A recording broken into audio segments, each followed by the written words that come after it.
Así vamos con el análisis. Para ello nos acompaña Víctor Correa Lugo, profesor universitario en Colombia, experto en temas de conflictos armados, de paz, muy atento a la situación de Colombia, hoy desde Venezuela. Profesor, un placer de nuevo, bienvenido a Noticia, ¿cómo está? Muchas gracias. Muchas gracias por acompañarnos. No, gracias por la invitación. Con un tema tan complejo y tan doloroso uno no sabe por dónde arrancar, pero déjeme preguntarle algo después de las cifras que hemos visto del asesinato de 1 de enero de 2016 a 2018, más de 400, el año 2018 el más violento para los líderes sociales.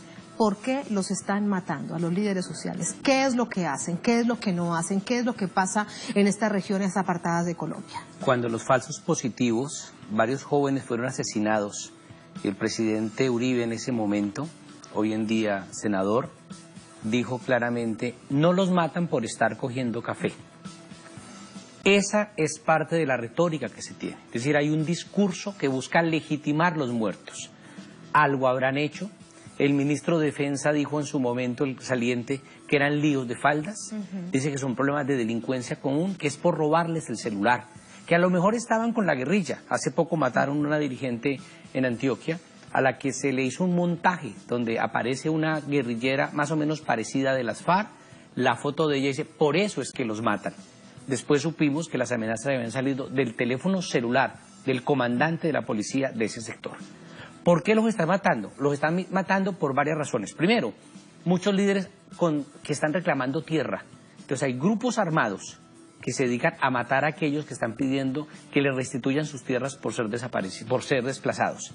¿A quiénes están matando? A unos líderes sindicales que se están enfrentando a las empresas y están matando a muchos líderes ambientales.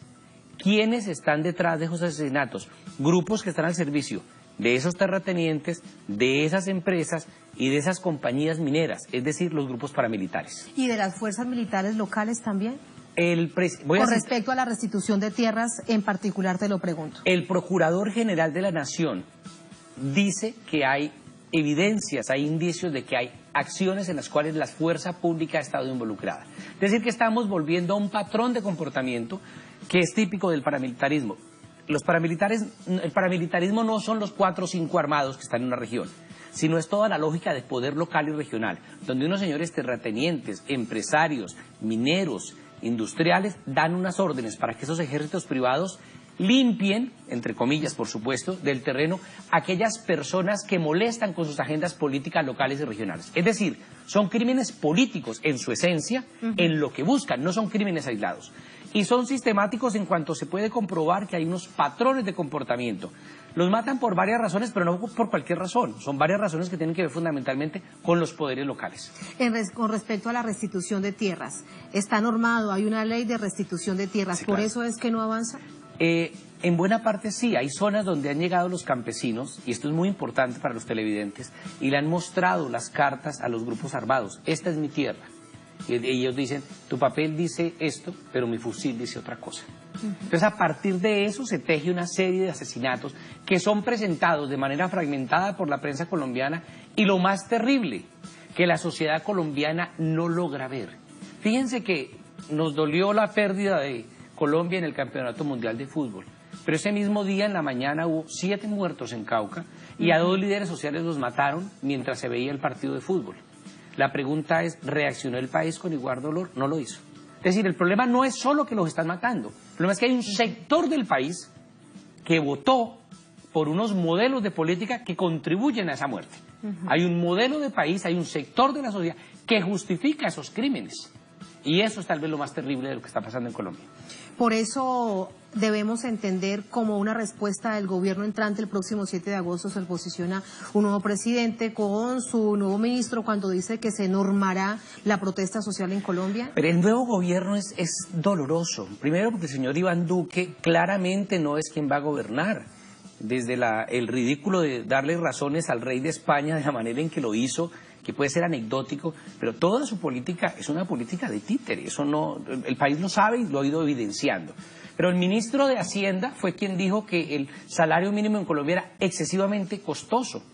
La nueva ministra de Educación fue a quien el profesor Correa Andrés le mandó varias cartas diciéndole que estaba siendo amenazado de muerte y no actuó y evidentemente lo mataron. La nueva ministra de Cultura es una señora que entre otras cosas hay que recordar algo importante, profesor, ahora que usted lo dice, lo mataron producto de una lista de los paramilitares salida del DAS. Exactamente. Pero además de eso, la nueva ministra de Cultura está involucrada en los escándalos donde se robaban la plata para la comida, la alimentación escolar de los niños de la costa atlántica. ¿Y la ministra del Interior? La ministra del Interior tiene investigaciones abiertas por vínculos con los grupos paramilitares. O abiertas no, porque las cerraron finalmente, pero tuvo una investigación directa. Es decir, dolorosamente, y esto es muy cierto, no es una ironía, los nuevos ministros de Colombia no tienen hoja de vida, tienen prontuario. Y es frente a eso que un ministro de Defensa, como bien lo decías, sale a decir, aquí lo que hay que regular es la protesta social. Aunque hay un derecho constitucional, hay una reglamentación constitucional, se parte del supuesto de que los problemas de orden público en Colombia, los problemas de defensa, de seguridad nacional en Colombia, son la protesta social. No el asesinato de líderes sociales, no los 7 millones de desplazados, no el crecimiento de los paramilitares, no los vínculos que sugiere el procurador entre paramilitares y militares. Lo que hay de por medio es otra cosa. Lo que hay de por medio es un afán de contribuir a hallar el movimiento social. Porque hay una cosa clara, si no hay protesta, no hay surgimiento de liderazgo social. Pero si alguien se encarga de matar a los líderes sociales, también disminuye la protesta. Entonces uno ve como un camino que se junta. Un discurso oficial desde el Ministerio de Defensa, un discurso de poder regional y local de control y un discurso militar de asesinato de líderes sociales por parte de los grupos paramilitares. Por supuesto, ¿llegan amenazas antes de los asesinatos o se asesina, se cometen estos crímenes sin avisar? El 70% de los asesinatos en Colombia suceden sin que haya amenaza previa. Pero las amenazas hay que tomarlas en serio, no es Suecia. Colombia no es Suecia, cuando lo amenazan de verdad. Pero hay otro problema muy grave y es cómo se ha ido comprobando que algunos de los crímenes han sido cometidos con complicidad de algunos de los escoltas. Es decir, los sistemas de seguridad, y un amigo mío me decía, Víctor, el problema grave está en que si pide uno... Decía un esquema de seguridad. Entonces me decía, si es un buen escolta, lo matan contigo, si es un mal escolta, te mata. Es decir, es un problema grave donde la unidad de protección no está respondiendo de manera adecuada. Y entonces el problema es... De nada sirven medidas cautelares. Cosas como la siguiente, un funcionario decía, el problema de los líderes es que no han respetado los esquemas de seguridad. Perdón, el problema no es de la víctima, es del victimario. El problema es que hay información colocada sobre la mesa del fiscal y no actúa. Pero fíjense qué rápido encontraron que Santrich supuestamente tenía problemas de droga. Fíjense qué rápido se hallan pruebas para detener líderes sociales en Colombia. Yo doy 2 ejemplos concretos. A una líder, Milena Quirós, de sur de Bolívar, fue capturada y el argumento es que organizaba manifestaciones. Y la detuvieron, al final hicimos presión, le dieron casa por cárcel, pero lo curioso es que en Colombia organizar manifestaciones no es un delito. Bueno, fue encarcelada, fue privada de la libertad con un delito que no existe. Y en el sur del país, unos amigos míos fueron detenidos en Nariño, y el argumento que utilizaba la fiscalía eran los supuestos guerrilleros del ELN, y los guerrilleros del ELN salieron a decir, nosotros jamás hemos dicho eso. Entonces se fabrican testigos, se fabrican pruebas, se fabrican videos, se fabrican lo que uno quiera para imputar a estas personas. El terrible atentado en el centro comercial andino en Bogotá es muy curioso. Un centro comercial donde hay más de 300 cámaras de seguridad, no hay una sola imagen donde se demuestre la responsabilidad de las personas que están detenidas por eso. Entonces dicen, pues, ¿cómo es posible que en un centro comercial, donde hay cualquier cantidad de cámaras, no haya ni un solo dato? Entonces, la fabricación de testigos, el deterioro y la calumnia, eso se va a imponer. Entonces vemos un escenario donde hay una persecución general a la protesta social, pero ahora vendrán las calumnias. En una nación, permíteme, te interrumpo allí, que en los últimos años tal vez ha despertado un poco más la movilización social, no solamente ver los mismos rostros de los sindicatos que tenían una importante labor cuando decían que iban a salir a marchar, pero eran realmente los mismos. De unos años acá hemos visto nuevas movilizaciones, pero tampoco es el país de América Latina que más se movilice. No, sin embargo hay una cosa bien interesante, son los nuevos sectores que se movilizan, como bien lo dices, por ejemplo los jóvenes, ¿no? Sí. La campaña de Petro, y es algo que el señor Duque no entiende. Él ganó las elecciones, pero hay una cosa elemental. Primer semestre de ciencia política. La democracia no es el gobierno de la mayoría. Es el gobierno de la mayoría con respeto a los derechos de las minorías. Y una minoría de 8 millones no es cualquier minoría. Entonces lo que estamos reclamando es democracia, lo que estamos reclamando es derechos humanos. Por eso se viene la andanada contra eso, ¿no? Contra la democracia, contra los derechos humanos, contra las libertades públicas, y el afán del nuevo gobierno es eso. Ya la Junta de Empresarios, los directivos, los empresarios colombianos le han pedido al presidente Duque, por ejemplo, que recorte los salarios. Ya le han pedido al presidente Duque que aumenten los impuestos. Entonces hay una serie de medidas económicas que son claras, de una consolidación mayor del modelo neoliberal en Colombia, acompañado de una gran represión. Pero te iba a decir, no solo la represión general contra el movimiento social, campesino, indígena, sino también va a haber una represión selectiva que va a estar basada en un brazo legal, que ya lo hemos visto, que es la judicialización. Es decir, Tatiana, te invento un discurso, te invento el crimen que sea, te armo un prontuario, te condeno moral o socialmente, te reviento. Y lo que no se hace de manera ilegal a través de los paramilitares. Eso ya lo habíamos visto particularmente en los 8 años del gobierno del expresidente Uribe.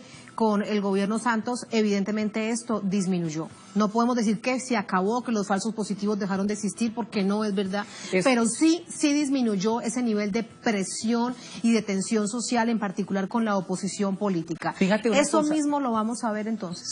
Sí, y ya se ve. A partir del triunfo electoral del señor Iván Duque, ha aumentado de una manera brutal los asesinatos, las amenazas contra el movimiento social. Eso, en Colombia decimos que cuando uno por el desayuno ya más o menos se sabe cómo va a ser el almuerzo. El almuerzo. Pues aquí ya, sin haberse posicionado, es que hay una cosa contundente.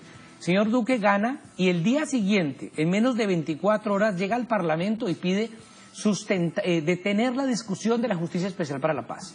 O sea, aquel temor de que el señor Duque iba a hacer trizas la negociación de paz con las FARC no es ya un temor infundado, es real. Entonces van a tratar de judicializar y narcotizar al liderazgo de las FARC, a Santrich, a Iván Márquez, a todos los que pueda para extraditarlos, ofrecer algunas dádivas en las bases guerrilleras de las FARC y colocar unas condiciones al ELN que el ELN es imposible de cumplir. Por lo tanto van a buscar reventar la mesa, patear la mesa sin patearla, colocándole cargas al ELN. Y el proceso de paz con las FARC desafortunadamente ha hecho, como lo digo yo en uno de mis artículos en el blog de Telesur, que aumente el escepticismo y el deseo de algunos guerrilleros de las FARC de volverse al monte. O sea, estamos frente a un escenario realmente peligroso donde quiere hacerse trizas no solo la paz. Esto es increíble, más de 60 años en guerra y veremos que todos los esfuerzos, quedaron en vano. Sí, desafortunadamente los esfuerzos que ha hecho la sociedad por construir paz, y ahí donde tenemos que insistir. Entonces, a los colombianos y colombianas que me puedan estar viendo, tenemos que insistir defendiendo, 1, la democracia, 2, las minorías, y 3, los derechos humanos, y 4, la paz. Lo que se viene no es poca cosa. Con eso te despido. Un panorama muy complicado, pero lamentablemente aquí despedimos para continuar con la noticia. Nos quedamos con esta idea. La paz hay que defenderla de alguna manera, porque no era, como siempre se dijo, entre un gobierno y un grupo guerrillero, era la paz de todos los colombianos. Muchas gracias. Muchas gracias. Gracias a ti, profesor. Un placer y bienvenido siempre.